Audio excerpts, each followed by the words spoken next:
Vote কেন্দ্রে এমন বিশৃঙ্খলা এড়াতে বরাবরই তৎপরতা থাকে ইসির পক্ষ থেকে। এবারও তার ব্যতিক্রম নয়।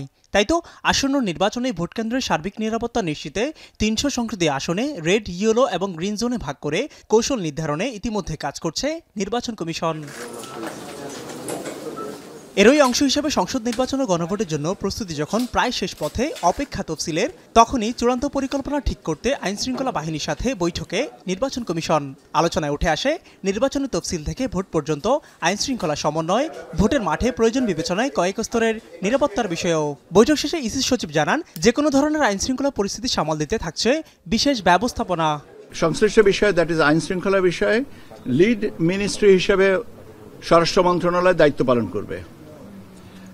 তারা গাইডলাইন্স, প্রিন্সিপালস যেগুলো আছে, কিভাবে কি কাজ করবেন না করবেন সে সম্পর্কে তারা অন্যান্যবারের মতন দিক নির্দেশনা দিবেন।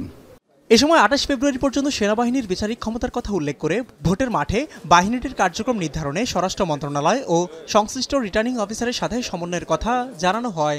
তাদের ম্যাজিস্ট্রেট পাওয়ার ২৮ ফেব্রুয়ারি ২০২৬ পর্যন্ত ইনএইড টু সিভিল পাওয়ার যেটা দেওয়া হয়েছে সেটা কন্টিনিউ করবে। বৈঠকে ইসির পক্ষ থেকে রাজনৈতিক দল ও প্রার্থীর আচরণবিধি প্রতিপালনে শুরু থেকেই কঠোর হওয়ার নির্দেশনা দেওয়া হয়। সার্বিক বিষয়টা আর কি, নির্বাচন কমিশনের তো আর নিজস্ব কোনো বাহিনী নেই।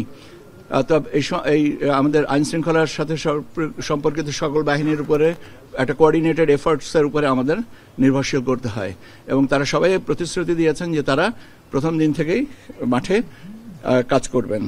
একই দিন বিকেলে ইউএনডিপির পক্ষ থেকে নির্বাচনের জন্য স্ট্যাম্প, প্যাড ও অমোছনীয় কালির কলম আনুষ্ঠানিকভাবে হস্তান্তর করা হয়।